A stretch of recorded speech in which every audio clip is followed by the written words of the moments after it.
Hello students. So as requested, here I am making this video about amorphous core transformer. So amorphous core transformer are basically energy efficient transformer. तो और किस material के बने होते हैं? ये ferromagnetic amorphous material का बना होता है। वैसे नॉर्मल आपका फेरोमैग्नेटिक मटेरियल का बना होता है, अमरफस मटेरियल का बना होता है फेरोमैग्नेटिक। एक ऐसा मटेरियल है मेट ग्लास जिसको कहते हैं। मेट ग्लास एक एलॉय है आयरन का, साथ में मिक्स है बोरोन, सिलिकॉन एंड फॉस्फोरस। तो इसके एडवांटेजेस क्या हैं और क्यों ये एनर्जी एफिशिएंट है, तो वो देखते हैं हम। तो पहला एडवांटेज है हाई मैग्नेटिक ससेप्टिबिलिटी, सेकंड है low coercivity and third is high electrical resistance. तो अब हम बारी बारी हर एक को डिस्कस करते हैं। तो सबसे पहले है हाई इलेक्ट्रिकल रेजिस्टेंस। तो हाई इलेक्ट्रिकल रेजिस्टेंस मतलब आपका जो भी कोर मटेरियल है, अब आपका ट्रांसफार्मर का कोर है, उसके अराउंड आपकी वाइंडिंग वाउंड है। तो इस जो मटेरियल है इसकी रेजिस्टेंस ज़्यादा है। अगर ज़्यादा है रेजिस्टेंस तो आप जानते हैं कि जब ऑल्टरनेटिंग करंट आपके कोर के साथ भी लिंक करता है तो कोर मटेरियल में भी कुछ इस तरह के सर्कुलेटिंग करंट्स फ्लो कर जाते हैं, ठीक है, जिसको हम एडी करंट कहते हैं। क्योंकि कोर के साथ भी फ्लक्स चेंजिंग फ्लक्स लिंक हो रही है, तो और जब भी किसी भी मटेरियल में फ्लक्स चेंज करती है तो उसमें करंट फ्लो करता है। तो सिमिलरली फेरोमैग्नेटिक मटेरियल में भी फ्लक्स चेंज करेगी और उसमें भी ये सर्कुलेटिंग करंट्स प्रोड्यूस हो जाते हैं जिनको एडी करंट्स कहते हैं, जो कि रिक्वायर्ड नहीं है क्योंकि आपको करंट आपके कोर में नहीं चाहिए है। कोर का काम सिर्फ इतना आप लेना चाहते हैं कि वो फ्लक्स को ईजी पाथ प्रोवाइड करे, बट जहाँ पे आप उसकी कोई एडवांटेज को ले रहे हैं कुछ ना कुछ डिसएडवांटेज भी साथ में ही आती है। तो एडी करंट्स भी कोर में फ़्लो हो जाते हैं जिसकी वजह से कोर में हीटिंग हो जाती है। तो अगर कोई हम ऐसा मटेरियल यूज़ करें जिसकी रेजिस्टेंस ज़्यादा है, तो अगर इसकी रेजिस्टेंस ज़्यादा होगी तो जो करंट है वो ज़्यादा फ्लो नहीं कर पाएगा, करंट के लिए रेजिस्टेंस हो जाएगी, तो एडी करंट्स जो हैं वो बहुत कम हो जाते हैं। तो हाई इलेक्ट्रिकल रेजिस्टेंस के कारण इसमें एडी करंट्स बहुत कम हो जाते हैं। दूसरा है लो कोएक्सिविटी। नाउ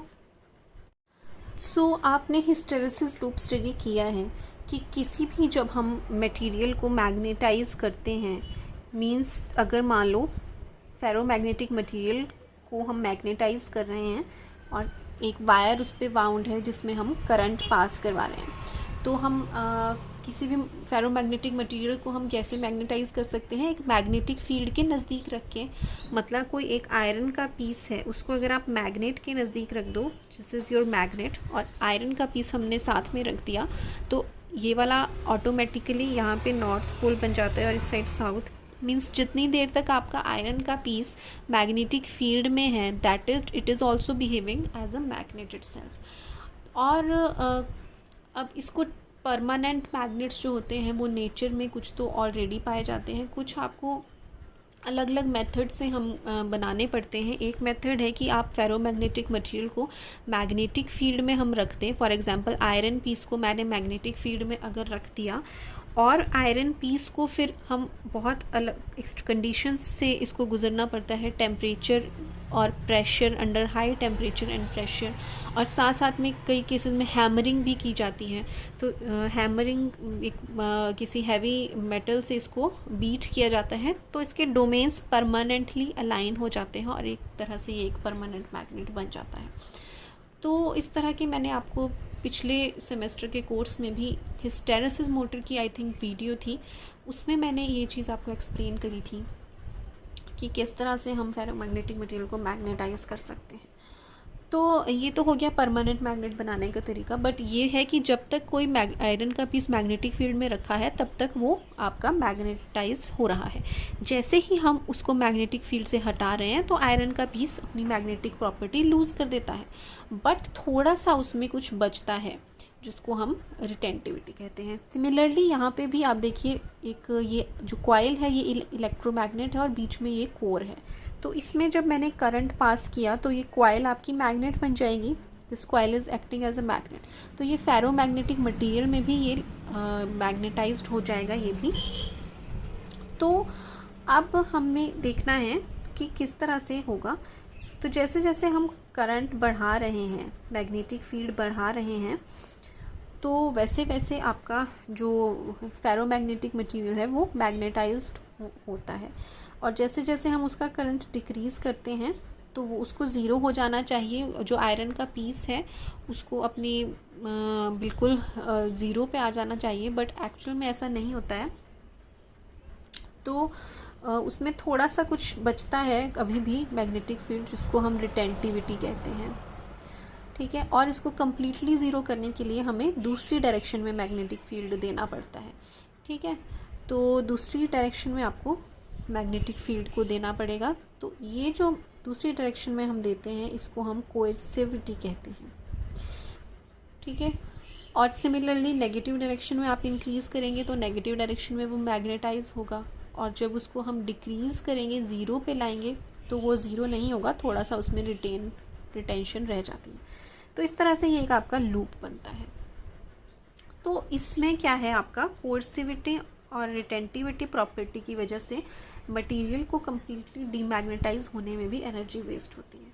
तो जो आपका फेरोमैग्नेटिक अमरफस मटेरियल है उसकी जो कोर्सिविटी है वो बहुत कम है, मतलब कि उसको आपको ज़ीरो पे लाने के लिए बहुत कम करंट नेगेटिव में देना पड़ेगा। तो ये जो कोर्सिव फोर्स है ये बहुत कम है। अगर देखिए उसका जो एरिया है आप देखेंगे वो कुछ अब इस तरह से बनेगा, बहुत नैरो हो जाएगा इसके कंपैरिजन में, ठीक है। तो अगर आपका हिस्टेरेसिस लूप का एरिया अब कम हो जाएगा और कम आपके हिस्टेरेसिस लॉसेस होंगे, क्योंकि अब इसमें कोर्सिविटी कम है। तो दोनों इसकी एडी करंट भी इसका कम हो गया इलेक्ट्रिकल रेजिस्टेंस के इंक्रीज की वजह से, और कोर्सिविटी कम होने की वजह से इसका हिस्टेरेसिस लॉसेस भी कम। And next is high magnetic susceptibility. Means susceptibility होता है degree to which a material can get magnetized in a given magnetic field, मतलब कितनी हद तक वो मैग्नेटाइज हो रहा है एक फेरोमैग्नेटिक मटेरियल किसी एक मैग्नेटिक फील्ड में। जैसे कि मैंने बात की, जब हम किसी मैग्नेटिक फील्ड में, इधर वो एक नेचुरल मैग्नेट का भी हो सकता है और एक आपके इलेक्ट्रोमैग्नेट का भी हो सकता है, जब किसी मैग्नेटिक फील्ड में हमने फेरोमैग्नेटिक मटेरियल को प्लेस करते हैं तो वो भी मैग्नेटाइज्ड हो जाता है। किस हद तक मैग्नेटाइज होता है, दैट प्रॉपर्टी जो है वो जो उस प्रॉपर्टी को डिफाइन करता है उसको हम मैग्नेटिक ससेप्टिबिलिटी कहते हैं। कोई जो आपके आयरन, कोई मटेरियल्स जो हैं वो ज़्यादा, जिनकी ससेप्टिबिलिटी होती है तो वो ज़्यादा आपके मैग्नेटाइज्ड हो जाते हैं एक पर्टिकुलर मैग्नेटिक फील्ड में। तो सिमिलर केस है आपका अमरफस मेटल का भी। हाई मैग्नेटिक ससेप्टिबिलिटी के होने के कारण ये इजीली मैग्नेटाइज्ड हो जाते हैं, थोड़े से मैग्नेटिक फील्ड में भी ये ज़्यादा मैग्नेटाइज्ड हो जाते हैं। तो ये इसका एडवांटेज तो है, बट साथ में इसके कुछ डिसएडवांटेजेस भी हैं। तो इसमें आप पहले तो ये लिख लेंगे, due to low coercivity the hysteresis losses are less in amorphous core transformers, and due to high electrical resistance eddy current losses are decreased। ये दोनों चीज़ें नोट्स आपको ऑलरेडी प्रोवाइडेड हैं, ये वाले सेंटेंस आप खुद लिखेंगे, ठीक है। अब मैं आपको इसके डिसएडवांटेजेस बताती हूँ। तो इसके डिसएडवांटेज है, एक है higher magnetic induction saturation. Means अब हमने देखा था उसकी ससेप्टिबिलिटी ज़्यादा है, तो उसका एक डिसएडवांटेज है कि वो जो आपका आयरन का कोर है उसमें जल्दी ही सैचुरेशन आ जाती है, ठीक है। मतलब वो कोर आपका पहले ही सैचुरेट हो जाता है। तो अब देखिए आप, इस तरह से हमारा कोर है, तो और यहाँ पे हम वाइंडिंग को बाउंड करते हैं, और जो मैग्नेटिक, जब यहाँ पे आपका करंट पास करता है तो इधर फ्लक्स फ्लो करती है, ठीक है, और वही फ्लक्स आपकी वहाँ पे लिंक करती है। जैसे जैसे करंट हमारा इंक्रीज़ करता है इस कॉइल में, वैसे वैसे फ्लक्स इंक्रीज़ करती है, ठीक है। अब यहाँ पे क्या है कि जब अभी मान लो इसमें कोई करंट, पर्टिकुलर करंट फ्लो कर रहा था, मान लो आपका फुल लोड करंट फ्लो कर रहा था, ठीक है। तो फुल लोड करंट जब इसमें फ्लो करेगा तो आपका जो कोर है वो पहले ही फुल लोड करंट से पहले ही सैचुरेट हो चुका है, ठीक है, अभी आपका उसका मैक्सिमम करंट रीच नहीं किया होगा और कोर आपका ऑलरेडी मैग्नेटाइज्ड सैचुरेशन हो चुकी है। मतलब एक स्पंज है, जैसे एक स्पॉन्ज है, उसकी एक लिमिट है वो कितना वाटर एब्जॉर्ब कर सकता है, वैसे ही एक इस फेरोमैग्नेटिक मटेरियल की भी लिमिट है वो किस हद तक मैग्नेटाइज हो सकती है। उसके बाद वो मैग्नेटाइज होना कांस्टेंट हो जाएगी उसकी मैग्नेटाइजेशन। ठीक है, तो करंट तो बढ़ रहा है पर इसकी मैग्नेटिक वो उतना ही उसका मैग्नेटिक सैचुरेशन हो चुका है। तो उस वजह से जो करंट के साथ फ्लक्स का रिलेशन होना चाहिए, फ्लक्स इंक्रीज करती है पर वो फ्लक्स आपका ये सैचुरेट हो चुका है, तो यहाँ पे वो दोनों साइड बैलेंस नहीं हो पाएगा, करंट और फ्लक्स में लीनियर रिलेशन नहीं बन पाएगा, जिस वजह से सिस्टम में आपकी हार्मोनिक्स इंड्यूस हो जाते हैं। ठीक है, तो ये इसकी डिसएडवांटेज है due to high magnetic saturation induction. ठीक है, तो आगे आप लिखेंगे it get saturated before full load, पहले ही सैचुरेट हो चुका है, therefore efficiency at full load decreases, क्योंकि हार्मोनिक्स प्रोड्यूस हो जाते हैं। ठीक है, तो इसको कंपनसेट किया जा सकता है लार्जर कोर का, अगर आप कोर ज़्यादा यूज़ करें तो फिर वो देर से सैचुरेट होगा, ज़्यादा आपको कोर यूज़ करना पड़ेगा, जिसके कारण अगर कोर ज़्यादा है तो उसके अराउंड जो वायर को आपने वाउंड किया उसका भी आपको कॉपर भी ज़्यादा लगेगा, which leads to more copper. Therefore जो अमरफस कोर ट्रांसफार्मर्स हैं ये ज़्यादा बड़े होते हैं और ज़्यादा एक्सपेंसिव होते हैं as compare to your ordinary transformers. So another disadvantage is high magnetostriction. तो मैग्नेटोस्टिक्शन क्या होता है, जब भी हम किसी ऑल्टरनेटिंग करंट में हमने अपने फेरोमैग्नेटिक मटेरियल को प्लेस किया है तो वो भी मैग्नेटाइज्ड हो रहा है, और करंट क्योंकि ऑल्टरनेटिंग है तो ये इसमें जो मैग्नेटाइजेशन है वो भी ऑल्टरनेट है। ठीक है, फॉर एग्जांपल मैंने एक इधर मैग्नेटिक फील्ड है और उसके नज़दीक अगर मैंने आयरन रखा है तो वो मैग्नेटाइज्ड होता है, पर यहाँ पे ये ऑल्टरनेटिंग है। यहाँ पे मतलब अगर यहाँ पे AC है आपका तो इसमें नॉर्थ और साउथ की डायरेक्शन चेंज होती है एक साइकिल में, नेगेटिव सेकेंड हाफ में यहाँ पे नॉर्थ साउथ की डायरेक्शन चेंज हो जाती है, तो उसके कारण जो मैग्नेटाइजेशन हो रही है आपके फेरोमैग्नेटिक मटेरियल में वो भी चेंज हो रही है। तो इस वजह से उसमें जो डोमेन्स हैं वो उसमें वाइब्रेशंस आती हैं, उसके डायमेंशंस में चेंज हो जाता है, और फेरोमैग्नेटिक मटेरियल के डायमेंशंस चेंज हो जाते हैं और उसमें वाइब्रेशन होती है और एक नॉइज़ आती है बेसिकली, तो उसको ही मैग्नेटोस्टिक्शन कहते हैं। तो इसमें मैग्नेटोस्टिक्शन भी आपकी ज़्यादा है। And last is applications. तो मेन एप्लीकेशन जो अमरफस कोर ट्रांसफार्मर की है वो ग्रिड डिस्ट्रीब्यूशन ट्रांसफार्मर में होती है।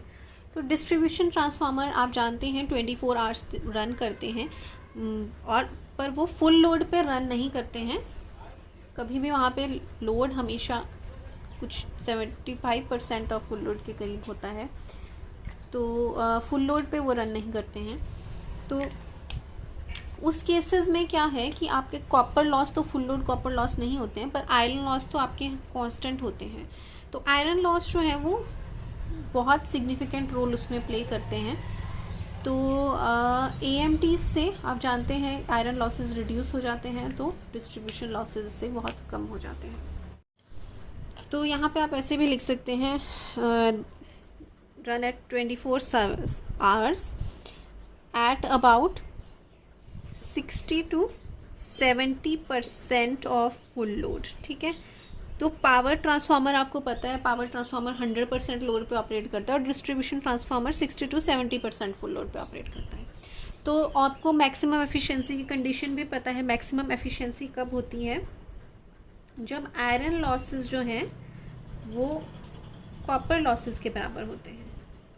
ठीक है, तो अब डिस्ट्रीब्यूशन ट्रांसफार्मर में जो कॉपर लॉसेस हैं वो तो आपके 60 to 70% होंगे फुल लोड के, क्योंकि करंट आपका उतना है तो उसके अकॉर्डिंग कॉपर लॉसेस आपके कम होते हैं उसमें फुल ऑलमोस्ट। तो क्योंकि मैक्सिमम वो 60 to 70% पे ही रन करता है, तो फुल लोड लॉसेस नहीं होते हैं कॉपर लॉसेस। 60 to 70% करंट के कॉरस्पॉन्डिंग जो कॉपर लॉसेस होते हैं वही होते हैं। तो मैक्सिमम एफिशिएंसी के लिए कॉपर लॉसेस आयरन लॉसेस के आपने इक्वल करने हैं, तो आयरन लॉसेस भी आपको कॉपर लॉसेस के बराबर करने पड़ेंगे, तो हमें मतलब आयरन लॉसेस इसमें कम रखने पड़ते हैं। ठीक है। पावर ट्रांसफार्मर को किस तरह से डिज़ाइन किया जाता है? ऑन दी अदर हैंड जो पावर ट्रांसफार्मर है, थोड़ा सा ये इस टॉपिक से रिलेटेड नहीं है बट बहुत इंपॉर्टेंट है, कॉम्पिटिटिव एग्जाम में बहुत बार पूछा जाता है। पावर ट्रांसफार्मर आपका 100% लोड पे ऑपरेट करता है, तो वहाँ पे हम जानते हैं मैक्सिमम एफिशिएंसी कब होती है, जब आयरन लॉस आपका इक्वल होता है कॉपर लॉस का। तो इस केस में पावर ट्रांसफार्मर में 100% है, मतलब फुल लोड होगा कॉपर लॉस, तो आयरन लॉस भी आपको फुल लोड कॉपर लॉस के अकॉर्डिंग डिज़ाइन करना पड़ेगा। मतलब पावर ट्रांसफार्मर में आयरन लॉसेस को ज़्यादा रखा जाता है, क्योंकि पावर ट्रांसफार्मर 100% पे ही वर्क करेगा, तो 100% पे कॉपर लॉस भी ज़्यादा होंगे। तो एफिशिएंसी कब ज़्यादा होगी? जब आयरन लॉस भी कॉपर लॉसेस के इक्वल होंगे। तो पावर ट्रांसफार्मर में आयरन लॉसेस को हमें हाईयर डिज़ाइन करना पड़ता है, इस तरह से हम उसको डिज़ाइन करते हैं। ऑन दी अदर हैंड इसको हमें लोअर एंड पे रखना पड़ता है। तो हम क्या करते हैं, यहाँ पे हमने देखा AMT से किस तरह से डिस्ट्रीब्यूशन लॉसेस आपके कम हो गए हैं, तो आयरन लॉसेस कम हो चुके हैं, तो हम डिस्ट्रीब्यूशन ट्रांसफार्मर में अमरफस कोर का यूज़ करते हैं। एक और एप्लीकेशन है in motors which operate at high frequencies, वहाँ पे भी यूज़ किया जाता है। तो which operate at very high frequencies, क्योंकि यहाँ पे आपने देखा कि उसका हिस्टेरेसिस लूप एरिया कम है, तो चेंज जब कर रहा है आपकी फ्रीक्वेंसी, ऑल्टरनेटिंग करंट है, तो ऑल्टरनेटिंग करंट में किस तरह से आपका हिस्टेरेसिस लूप बनेगा, मैग्नेटाइजेशन और डीमैग्नेटाइजेशन होगी, तो उसमें जो लॉस है वो कम हो रहा है, तो हाई फ्रीक्वेंसीज पे भी कम लॉस होगा, तो इसमें हायर फ्रीक्वेंसीज में सूटेबल है। 350 हर्ट्ज एंड अबव फ्रीक्वेंसीज के लिए भी इसको सूटेबल माना जाता है। तो ये इसके कुछ एडवांटेजेस हैं। तो I hope you have understood today's lecture. Thank you.